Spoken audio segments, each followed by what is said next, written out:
I'm Max Kaiser. I'm here with James Turk, Director of Gold Money Foundation. Today we're going to take a look at the history of fiat money, inflation, and economic collapse here in France. We're going to look at two specific episodes, Max, where the currency collapsed twice. Twice. Hard to believe.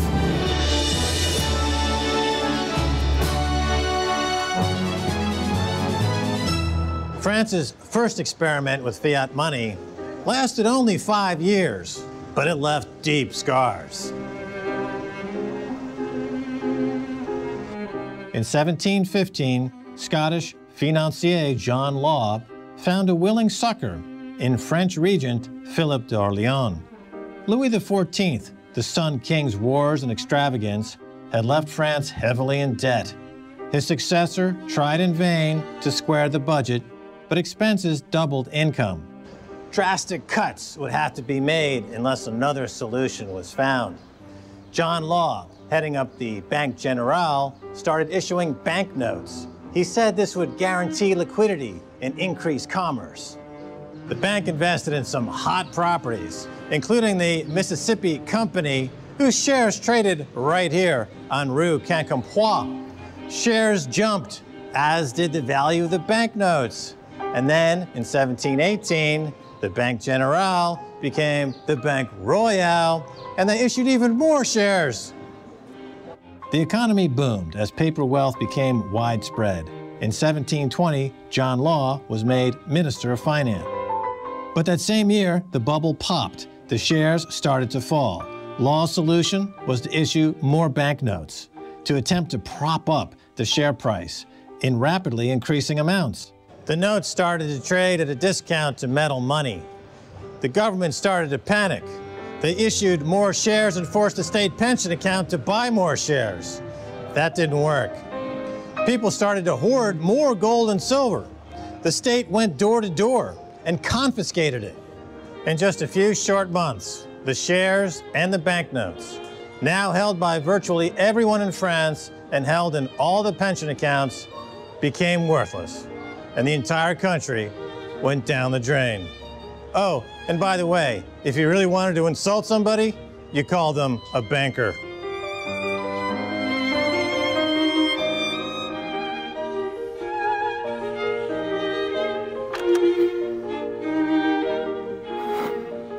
I'm James Turk. I'm a director of the Gold Money Foundation. And it's my pleasure to be speaking with Pierre Jovanovic, best-selling author and noted historian. I think there's a flaw in human nature that we're always thinking that there's a free lunch in this world.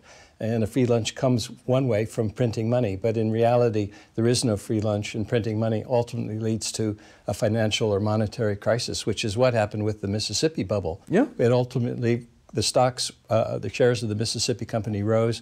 They eventually collapsed. What were the consequences of that collapse? The consequences were tremendous. First of all, the French people never believed too much in paper. They thought it was nonsense, you know, to accept paper instead of physical gold or silver.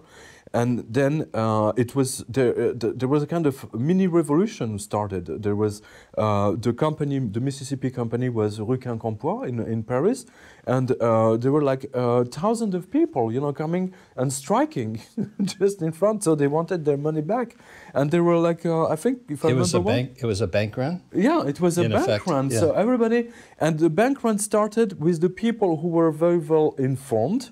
It started with the people around the king, of course, and then progressively, like it took like 3 or 4 days, you know, to go down. The information went down to the people. So what they were doing is they were trying to take this paper, which is based nothing but promises, to redeem them for actual physical gold and physical silver, because the tangible asset ultimately has value, and paper is only based on someone's promise. And they were fearful that those promises were worth nothing, and in fact they were worth nothing. So don't forget, you know, in the beginning they said that the Mississippi was the promised land, if I may say that in English.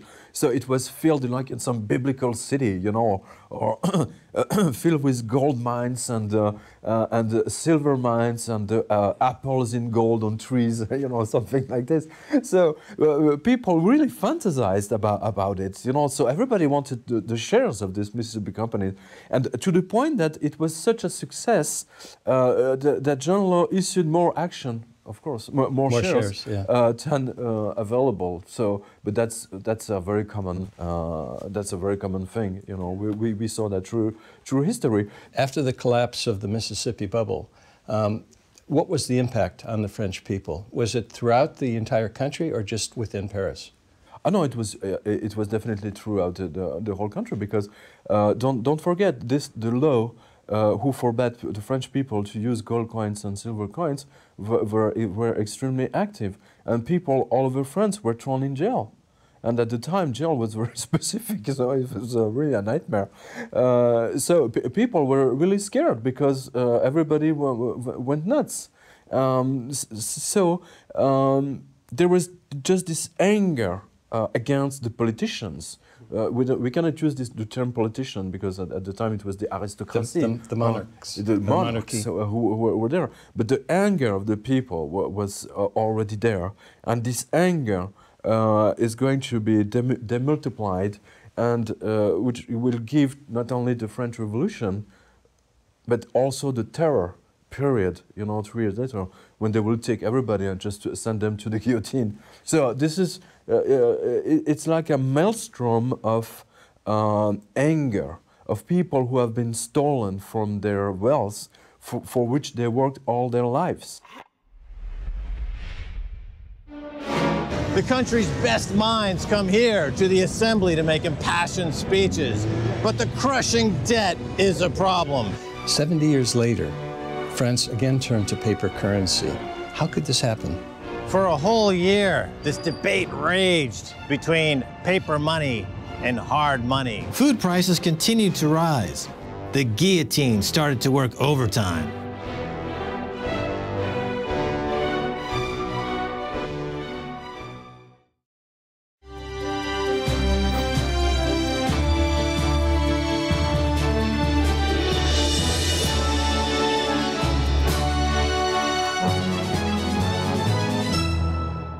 (1789), France is in turmoil as the Ancien regime is overturned and the Assemblée Nationale abolishes feudalism and the privileges of nobility and clergy, declares the rights of man. The Bastille is stormed and the king is forced to accept a constitutional monarchy. A feeling of freedom and enlightenment sweep the nation. The country's best minds come here to the assembly to make impassioned speeches, but the crushing debt is a problem. Some suggest the issuance of notes to bring back liquidity and prosperity. Resistance is fierce. Jacques Necker, finance minister, argues passionately that printing money would lead down a dangerous path and reminds the Assemblée of the Mississippi bubble and John Law, still in living memory for many. Necker was savagely attacked by the proponents of the assignats. You see, they had a cunning plan. They were going to confiscate property from the church, and they would do a one-time issuance of 400 million livres. You see, this was the collateralized mortgage obligation of its day. Limited, one-time, backed by property. What could possibly go wrong? The debt crisis escalated. Silver disappeared from the market. There was an outcry for paper money, but the defenders of sound money were eloquent. They remembered John Law in the Mississippi Company, names like Necker, DuPont, Maury.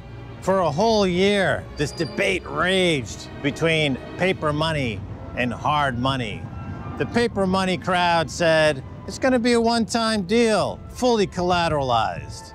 And in the end, by just a handful of votes, 400 million livres of assignats was approved. Pierre, help me to understand something. In 1720, the Mississippi bubble collapsed and brought devastation to France and to its people. 70 years later, France again turned to paper currency. How could this happen? To keep the revolution going, Talleyrand had this genius idea, if I may say. He said, we're going to take everything which belongs to the Vatican. And as you know, the Vatican at the time was extremely powerful. The Vatican, just the Pope, hold almost half of Europe. they invented this extraordinary thing, which is, in French, just la caisse de l'extraordinaire. La caisse de l'extraordinaire. In English, which is the extraordinary cash register. You can't make that up. I mean, and this extraordinary cash register was made to sell everything which they take from the Vatican. So they confiscated the land from all from the Vatican churches and everything. Everything. And they created this assignat in order to sell all of this property to raise money to pay for the deficit. It was not a paper currency in the beginning because it was even they gave some interest on it. The French government was giving interest before realizing that it was such a good idea that they just transferred it in paper money. And we started all over again. The second time was easier. The issue was a wonder. The government paid off their expenses, the people got their shiny new assignats, commerce was stimulated, and liquidity increased. However, after just 5 months, the government had spent the money, and since it continued to run a deficit, soon cries were raised for another assignat issue. The second assignat issue only took 3 months to approve, and it was passed by a large majority, 503 to 423. 800 million livres were to be issued. Necker resigned. The royal family fled to Tuileries Palace wearing servant clothes, but was arrested at Varennes. The assignat had already started losing value. Gold, silver, copper were all driven out of circulation, but the people wanted more. In fact, the government issued another 100 million livres of assignats. Prices kept going higher, but people wanted more. It was a vicious cycle. Prices higher, more assignats. Foreigners, exiled nobles, shopkeepers, the church, all were blamed for rising prices, but not the assignat. Speculation was rampant as people tried to protect themselves against the depreciating currency. A new speculator class emerged that actually wanted more of this funny money, and they pressured government to keep the printing presses rolling. On December 1791, a new issue was authorized, another 800 million livres. Meanwhile, the value of the first issue continued to drop from 100 livres nominal to 53 livres. In March, Calvier became the Minister of Finance, promising to speed up printing. In April came the fifth large issue, 500 million livres. But many smaller issues and reissues were simultaneously being carried out. Issue after issue followed through 1792, every couple of months, up to a total of 3.5 billion. Food prices continued to rise. In August of 1792, food riots led to the end of the constitutional monarchy with the Paris Commune insurgency, the assault on the Tuileries Palace, arrest of the royal family, and the Jacobin takeover of the Assemblée. The guillotine started to work overtime.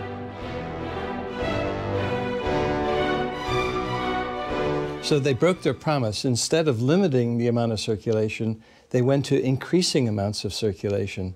So maybe after the first year they did another one, and then after 6 months? Exactly. Like the John Law stuff. It was exactly the same thing. So they just, it's always very easy for government just to use the printer and to print money. King Louis XVI was guillotined on January 1793. War intensified, and the Reign of Terror really got going. War and money printing got prices skyrocketing. The Jacobins introduced the law of the maximum to put a ceiling on prices. This only led to shopkeepers and shops disappearing because the penalty for violating this law was death. Dragoons went into the countryside looking for food, and the shops here in Paris were attacked by mobs. Meanwhile, assignats kept rolling off the printing press, and all efforts to prop up their value failed. In 1794, assignats issued totaling 7 billion livres. In May of 1795, 10 billion. In July of 1795, 14 billion. Creditors were wiped out, and the debtors rejoiced. So the maximum was essentially a form of price control where the shopkeeper could only charge so much. But it never worked. Like it never worked during Rome. But he would be forced to accept currency which was worth less than the goods that he was going to save. So the shopkeeper closed up shop rather than accept the forced currency. Exactly like it was during Néron and all these Roman emperors who started to mixing up silver and copper. And that destroyed the economy even worse than the currency collapse itself. Exactly. History is keeping repeating himself. In October of 1795, the convention fell and was substituted by the Directory. By then, the guillotine had become a standard part of governmental succession. The Directory tried to replace the, by now almost worthless, assignats with a new issue by a different name, mandat. This was short-lived. Assignats continues to circulate, but were increasingly worthless. So ultimately, when the assignat collapsed, we went into what was called the mandat or the mandat. Mandat national, if I remember well. And it only lasted one year, but it was also a form of paper currency. Definitely, it was just only plain paper. If there was, you didn't even have some church property to back up the money. That's amazing. You know, it was just the trust of the revolutionary government, and nobody trusted it anymore. The Directory marks the end of the French Revolution. Bone-crunching poverty gripped the nation. They feared the rise of the military, and they were right. In 1799, the coup of Napoleon, who brought in the consulate and then the empire. While I live, I will never resort to irredeemable paper. He never did, and the gold franc held until World War I.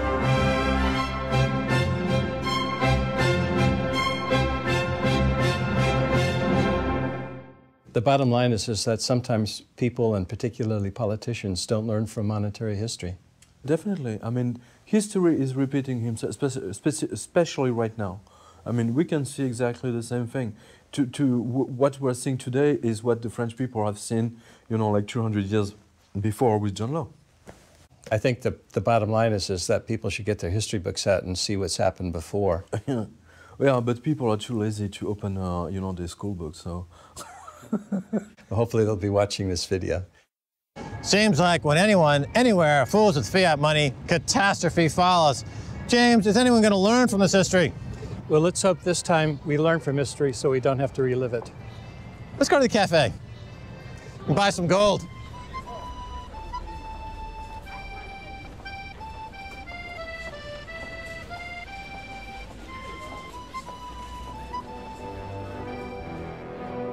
There's a flaw in human nature that we're always thinking that there's a free lunch in this world. John Law, heading up the Banque Generale, started issuing banknotes. People really fantasized about it. People started to hoard more gold and silver. The state went door to door and confiscated it, and the entire country went down the drain.